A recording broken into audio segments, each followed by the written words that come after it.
Hello, NWI. Welcome to Bluer by the Lake, the podcast that explores region life through a blue lens.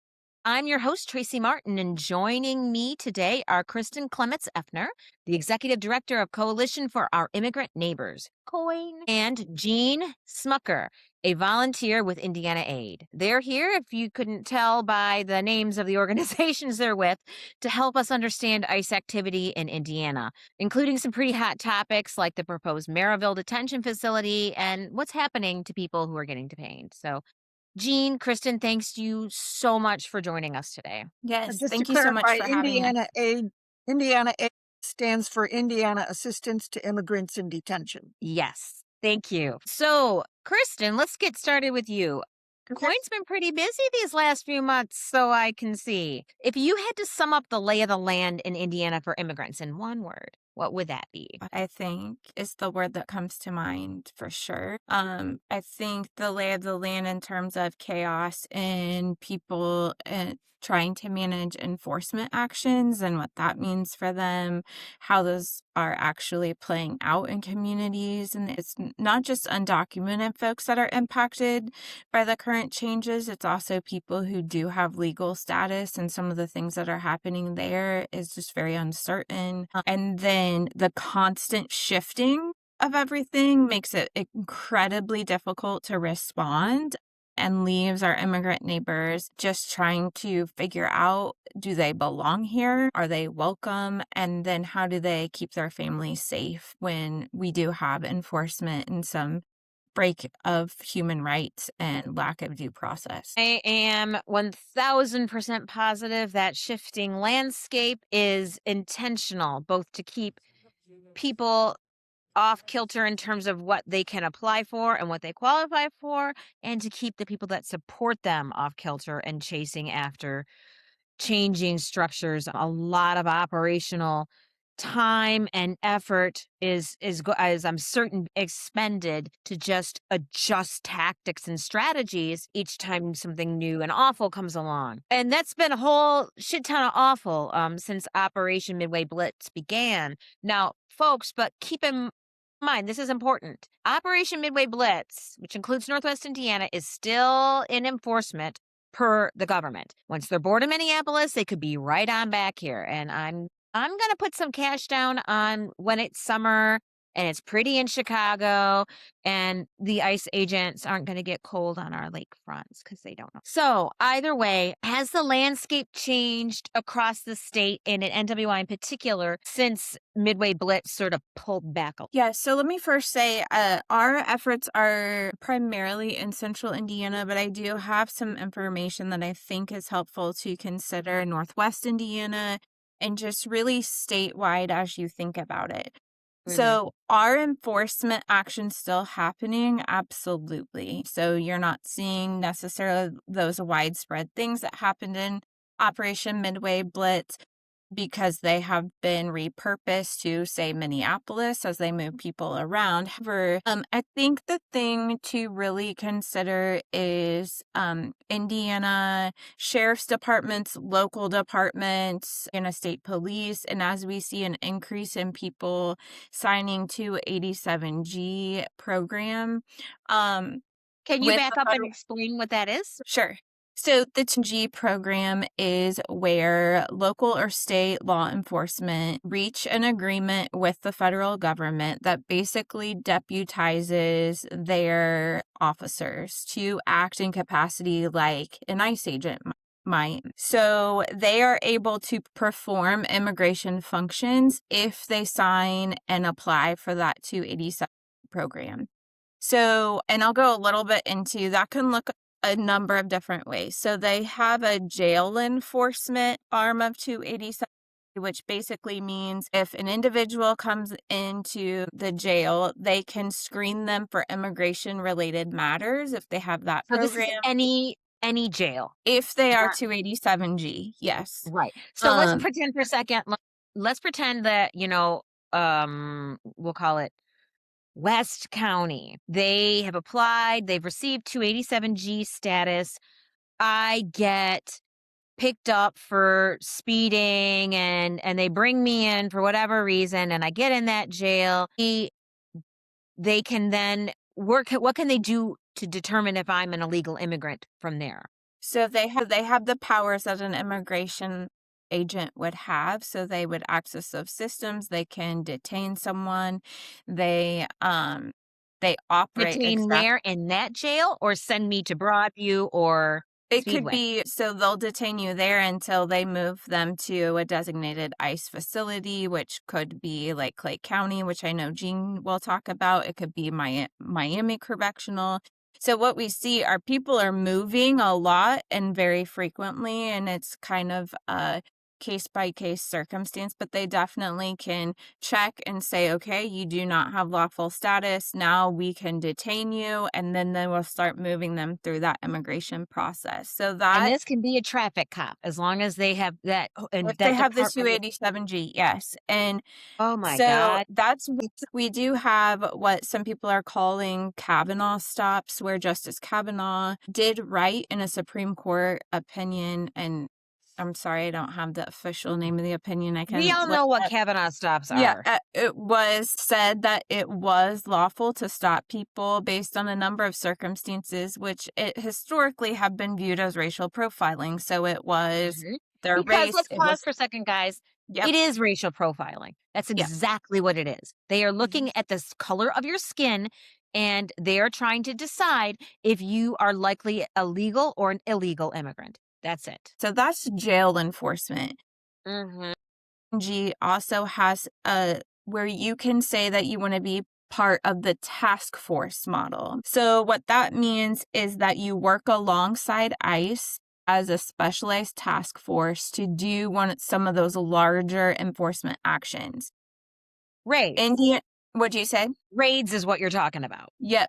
Or like those big traffic stop circumstances where they're just stopping a large number of people that then results in them being detained for an immigration reason. And so Indiana Department of Homeland Security, the Indiana State Police, and the Department of Corrections are all signed under the task force. And so they are now part of the 287G program. So where you see what I've heard a lot is those stops along I've up in Northwest Indiana. Yeah. Indiana State Police are now part of this program, so they are able to coordinate with ICE in a way they hadn't in the past. I was planning to ask you a little bit about what sort of police cooperation we've been seeing here in Indiana, and it sounds like it's substantial. Now, like, are there particular counties that you know of that have declined this, that have come out and said that they don't intend to do that? Is there any way that citizens can say they don't want this? The county has to opt in to Mm-hmm. participating. We currently have, I think I checked the list earlier this morning, there's about 14 partners. I believe, Okay. would you classify Jasper County part of Northwest Indiana? Yeah, it is So technically Jasper part of the. County Sheriff's Department is part of the 287 program, and I think that's recent. Now they are part of what's called warrant service, which means that they can serve administrative warrants to go to jail for individuals who are immigrants. But there were no other current counties. So I think this is a great action item for people in your local community, is talking to your sheriff's departments and trying to understand what their point of view is about 2G. Are they considering it, and trying to educate them on what some of the risks are? What is the benefit to them? That's the question. Is it cash? Are they getting money to do this from the federal government? No, I think it's just a political statement and saying that they are joining with the effort to do immigration enforcement. But it does Okay. make them less safe because immigrants are less likely to report crime. They're also less likely to step forward as witnesses. So in the long run, signing the 2G makes a community less safe rather than more. So, are there any safeguards in place in any counties that you know of, either of you, for immigrants? So in 2011, Indiana passed a state law that said that we could not have sanctuary jurisdictions. There's been a number of efforts in the past year.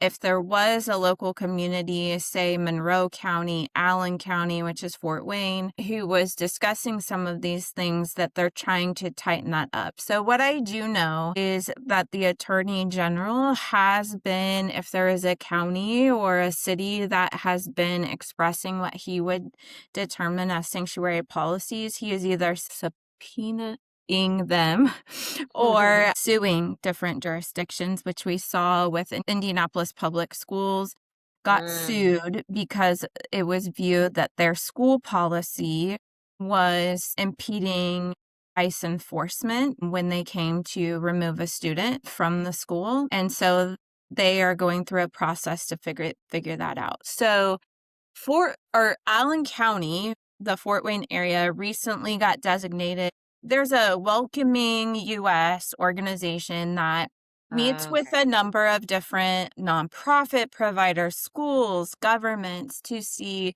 how welcoming is your community, which I think all of us on this podcast would agree we want welcoming communities. We want a space where people feel like they can belong. And you can get recognition as the certified welcoming community. Allen County went through that process. They were awarded a certified welcoming community status, and the Attorney General sued them, saying that they were trying to get undocumented immigrants and creating environments for labor trafficking. And so I think when you have both of those things happening, you have federal enforcement happening, and then you have those actions happening at the state level.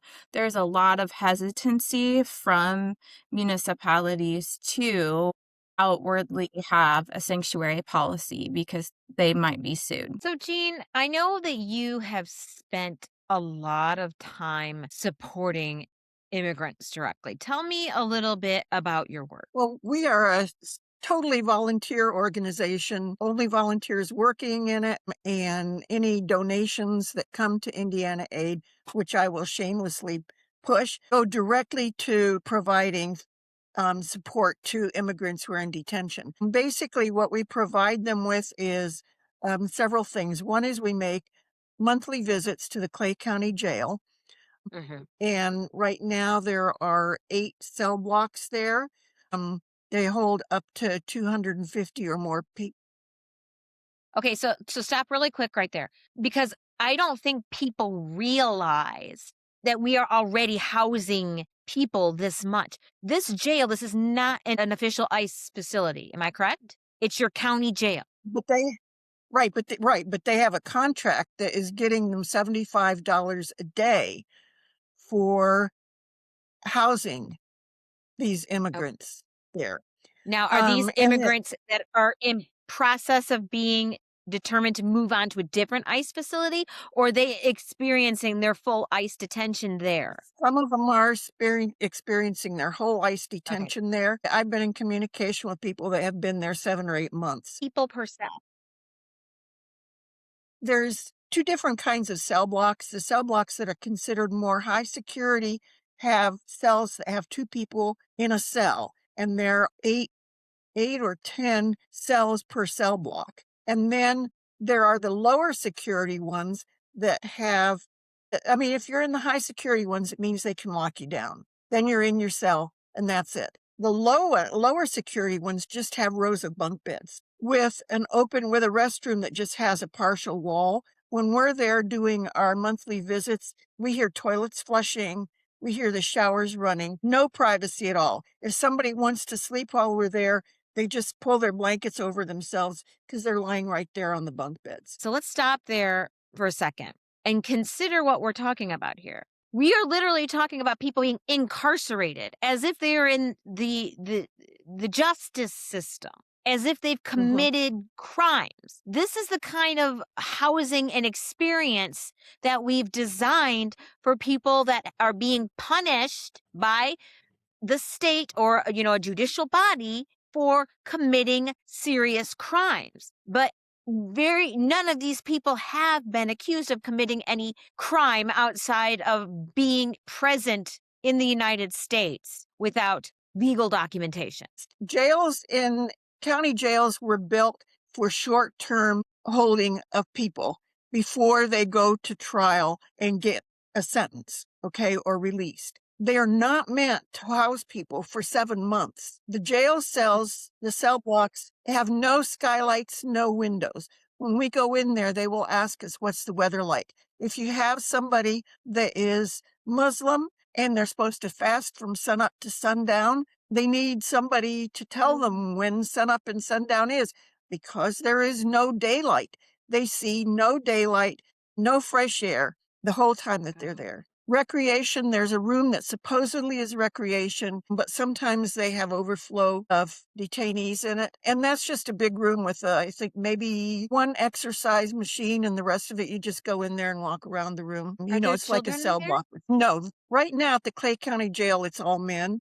There was a period of time when they had devoted 1 or 2 of the blocks to women, but at this point, it's all men that are there, and they moved the women down to Clark County Jail. I volunteer at a free clinic with someone whose family lives in Clay County, and I mentioned Saturday I'm going to be down at Clay County. She said, "What's going on in Clay County?" Her parents had no idea this was going on, and they live right there in that county. Yes, and I'm not surprised because I mean that this is news to me. I think people think of ICE actions as occur and housing as occurring, in the Speedway Slammer and up in Broadview in Chicago. I don't think people realize how complicit our judicial and police systems are. And how they're integrating the entire state into the ecosystem of this enforcement, which is quite sickening and frightening. Are there and Kristen or Jean, like how many counties have like jails with that are hosting ICE? At this point, I know for sure Clay County, Clinton County, Clark County. Marion County did, but just recently the sheriff came out and said they were only going to do the 48-hour that they're required to do, 48-hour holds for ICE. So they're clearing out the immigrants that they were holding, because we were in the process of trying to get entry into Marion County Jail also to be able to provide those detainees with services on the jail. But at this point, I know for sure that Clark, Clay, and Clinton, and of course, then there's the Miami facility, which is Speedway Slammer is what they call that. And a volunteer will sign up to do weekly phone calls to particular immigrant video visits. And we also put money in their commissaries and send them books. But at this point, we have not been able to penetrate the Miami facility to get in there and begin doing that. We are in the process of working on it, and it is a slow process. It takes a lot of building diplomacy and relationship building to be able to get in and have the kind of relationship that we have now with the Clay County Jail. Kristen, can you tell me a little bit about what you know about conditions in the Miami facility and whether there have been any?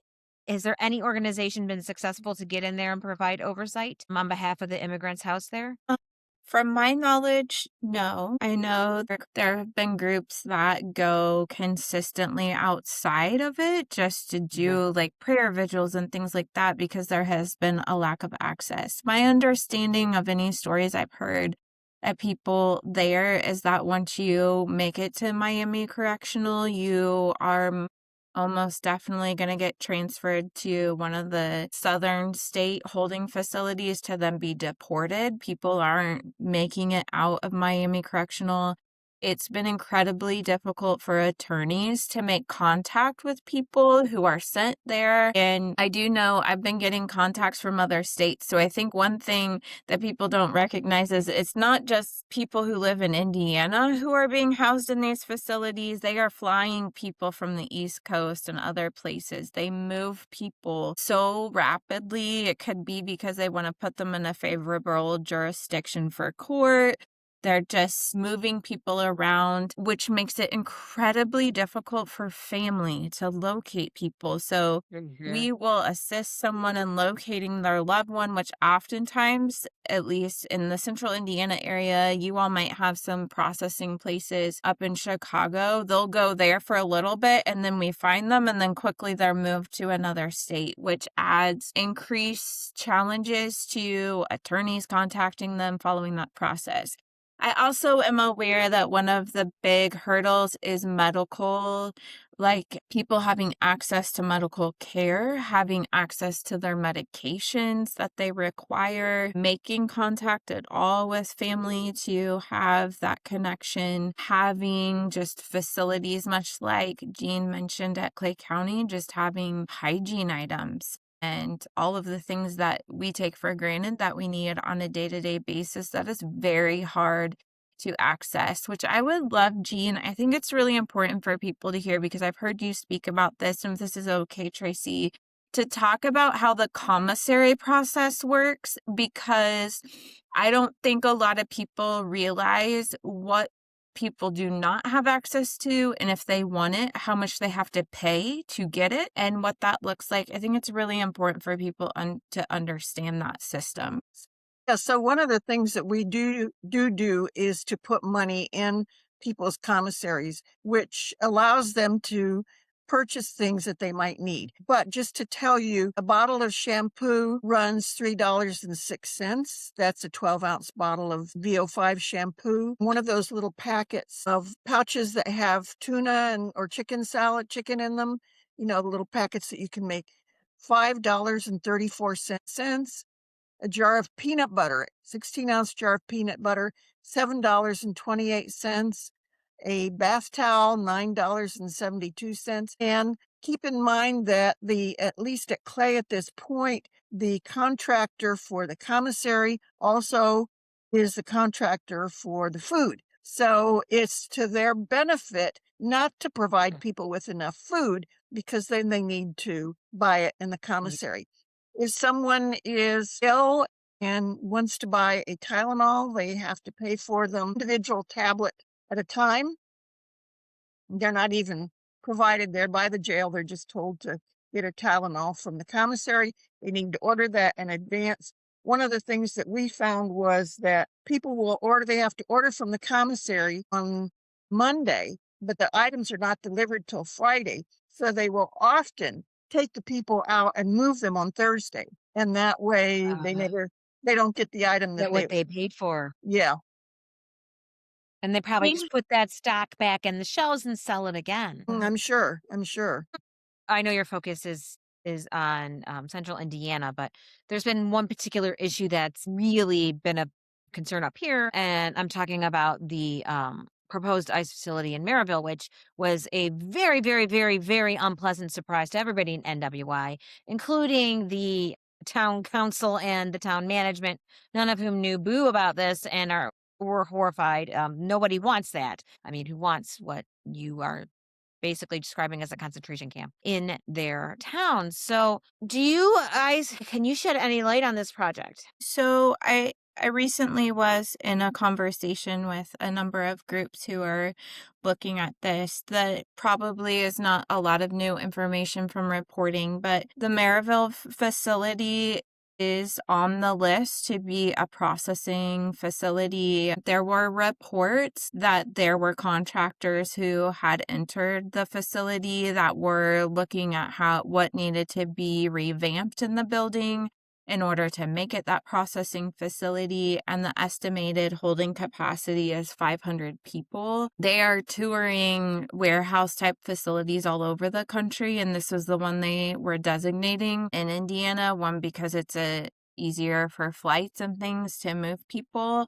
So all of the information that I have in some of the statewide networks is that this is in process and under consideration, but that there are things that the public can do. I think the act of saying we don't want it in our community, there are some examples down now. The arguments that they made to not get this processing facility would not be ones that I approve of, kind of that not in my backyard kind of thing, not out of compassion. But there are some localities in Georgia that I think are worth looking into. Where are there other areas in the country that have been able to stop these processing facilities going into their community? Because it's not necessarily a done deal, because there's going to have to be some renovations happening. And I'm pretty positive, Tracy, the address for that proposed facility has been made public. Mm-hmm. And so I think making efforts to slow that process down, but everything that I've heard in the different groups that I'm a part of were under the understanding that this was definitely on the table. Now, You were asking about, in terms of communities that have resisted it, Elkhart County, a number of years ago, there was plans to build a detention facility in Elkhart County, and they managed to get it stopped. So huh, good. One thing that we're considering up here in the community, because we've been told that there's that federal need and regulations overwrite zoning, and because we considered trying to, do some zoning things. But we know who the landlord is for that warehouse, and we're considering doing people have already started major letter writing campaigns and outreach campaigns to the landlord. Is there anything else that you guys would advise to bring to bear to this fight? I think those are all the tools that are really available to us. I think one of the challenges with all of the efforts is just the sheer amount of investment that is going into these enforcement actions through the big beautiful bill. When you see $170 billion going into it, it's just really difficult to fight that. So I think one of the things that is important to raise awareness, and I know National Immigration Justice Center has an action alert out, is they are currently federally doing their budget allocations for the next round. And so they are proposing increased funding for ICE enforcement. How much money can they possibly need? Think it was they were looking at adding potentially an additional 10 billion, if I'm remembering correctly. So there have been talking about a lot of pressure in order to get those allocations stopped and potentially even halt some of those that happened before. So I think that's a big picture way of, as if you can reduce the amount of funding going into these things, then that will help. I think another piece statewide that I think connects with this, if I may, Tracy, is to go over a couple state bills that are being currently debated, because I think it gets at how you were saying that it's hard for them to fight with zoning. And you can access these online. House Bill 1039, Senate Bill 122, and Senate Bill 76 are all kind of a big, all-encompassing various immigration matters bill that our state legislators are discussing. Those bills have some pieces to it that says that city, county governments, public schools, public universities cannot do anything to immigration enforcement. It would be deemed that if you did try to impede that enforcement, that the Attorney General could come after you. So in this circumstance, if Maryville were to push back and these bills go in force, that could be deemed that a city is fighting enforcement actions that then would require the Attorney General to get involved. So I think there's a lot of concerning pieces there, because that's also applies to, like, if you are a higher education institution and you have data that has information about students who might be undocumented, that a 10-year university, is that going to be impeding enforcement if they come and ask for that information? There's a number of other pieces in there. Some of those policies have things like, if people go to the hospital for medical care, that those hospitals have to track which ID people give to access that medical care on Medicaid and turn that into the state. That's getting into, are they using other photo IDs from other countries? There's reporting on non-citizens receiving public benefits. There's prohibiting use of public funds, staff, or facilities to assist non-citizens in moving to Indiana. That's not like undocumented people. That's just non-citizens moving to Indiana and using any public infrastructure, funds, and staff to create recruitment. So those three bills I definitely think are something to engage in, because it might create increased barriers for Maryville and Northwest Indiana if that does go in force, if a government wanted to fight those buildings going in. Sorry, that So was a lot. No, it's just it's like playing whack-a-mole. I mean, I know we've all heard that term, but it's like every legislative session, there's so much awfulness in there that Mhm. we all have to marshal out. It's just tiring. But onward, persist. What can we do? So, folks, one last question for both of you. And we'll start with you, Kristen. You want Mhm. one thought you want to leave people with about ICE and in Indiana. What would you want that to be? I think, and this might not be the direction, what I think of is the power of the people and community. And this is coming at it from a completely different direction, but I view the things happening in Minneapolis and the work that you're doing, Tracy, like the budding of communities starting to listen and care. I think now's the time for preparation. Hmm. I think it's the time to really lean into collaboration and trying to figure out what can we do and what's our response, like the emergency response. Because yes, we have enforcement happening. It's not to the sheer level of the Midway Blitz, but I don't think we should get on our heels about that it's not going to come and come in a big effort again. So I think now is the time to prepare. And okay, what are we going to do? What are we going to do for our immigrant friends, our family, our community, our church members? How are we going to come alongside them? How are we going to create spaces of belonging? What would be supportive to them? And part of that, I say in terms of we work a ton on like emergency planning. I have to get the plug in for this because I want to make sure we have tools on our website. Emergency planning, like any family would do an emergency, we need our immigrant neighbors to do that and for us in the community to articulate why it's important to have numbers memorized. So if you are detained, you can contact a loved one. You know your attorney's number. Your family has all of the documentation that they need in a folder ready to go because I tell you, it is painful for us to get calls and emails and we're trying to find people and that preparedness didn't happen.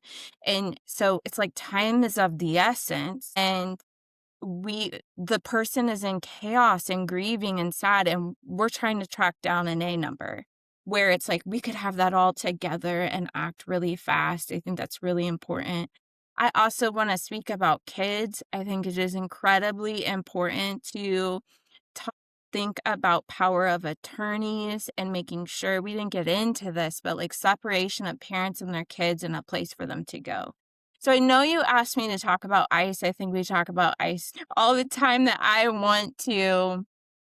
wanna elevate the power of the community to come alongside and work together, and I think Minneapolis is showing us that, and we need to continue to foster that and have a plan. And I will say trying to center our immigrant neighbors as much as possible in that. So I just read something, I found it incredibly powerful where, we talk a lot about whistles or trying to alert people, and that some immigrants are telling us that really actually stresses them out more and it adds more chaos to it because the noise and it's just very Hmm. busy. And then in other areas that might be very helpful. So I think now is the time to center their experience and ask what would be supportive to you? What do you need from your community to feel like you belong? What can we do to make you safe? What can we do if you go to our school and create those plans so we are prepared? Gee? I appreciate all that Kristen said because I think that's true. We've experienced building networks and places that I didn't realize there was, for instance, right there beside the Miami facility, Logansport, that there's a group there that is supportive. Because over Christmas Eve, we actually got a call. We happened to be in northern Indiana anyway, well, North Manchester, Wabash County, and got a call that there was a young man being released from the facility in Miami, if you can believe it. He was from New York City, which is where they're using that. A lot of that money in the big, beautiful bill is flying these people back and forth across the country. But he was being released, and somebody from Logansport came over and signed him out and then brought him across the street where we picked him up and drove him down to Indianapolis. That was a happy story because he ended up getting home to New York City at 4 o'clock in the morning on Christmas morning. I think it's always good to tell Quiet. the happy stories too. But what impressed me was the beginnings of those networks of being able to communicate with others who have the same interests. We had a call from, there was a woman that was picked up out in California in a hospital and was brought to Indiana. And again, just flying them around. Her family and her lawyer were desperate to find her. In California, they went to the Jewish Voices for Peace for help, and they contacted their chapter in Indiana, in Indianapolis, who then contacted an immigrant student organization who got them in touch with us. And we were able to locate her at the Clark County Jail and give them information on how to get in touch with her. So little by little, I'm seeing networks begin to take shape where and coined certainly by getting people who are advocates for immigrants together on a regular basis to talk to each other helps to build those kind of networks. So that I think that, when we think about responding to ICE, it can look so overwhelming. But if you look around and you start seeing all these little networks, Mhm. building up that, well, we could call so and so, we can get in touch with so and so and work together on behalf of our immigrant neighbors. I think that's really important. Yeah, the resistance is born one Yes. person at a time. Okay, I try not to cry. God bless you for the work that you do, both of you. I don't know if anybody said that to you today. So if they haven't, thank you. Thank you for doing what you do. Where would Mm. we be without the helpers? Yep. Folks, ICE is here. It's disgusting, but there is hope, and we are the hope. You can be the hope too, right this very second. All you need to do is go on your Facebook page and Google your town's name, ICE. See what happens. You will find networks forming all over. I just discovered, and this is like shocking to me because I've been covering this since for months and months and months. And there is like an activist network that's sprung up just one town over from me, and I didn't know. So they're there, and they're all and they're small, they're local, but the more we connect with each other, the more we can do. And if you're listening to this, you can find out ways you can help within one search. That's it. That's all you need to do. And that help can be just as simple as going and hanging out, know your rights door hangers in your immigrant communities, sharing a Facebook post that, offers information on how to get soup kitchens assistance and deliveries. Like there's so many different things that you can do. You can be part of this. This is how we're going to win. Jean, Kristen, thank you again both for your time tonight. I know it's the end of the workday. We're all tired, but you know what? There are people that need us, and we need to get these stories out there. So thank you for your service. Thank you for talking to me tonight. And NWI, it is still too damn cold for me to go up to the lake. I will not be there. I'm sorry. But if we get a warm spell, I'll hop up there, and hopefully I'll see you there. Bye.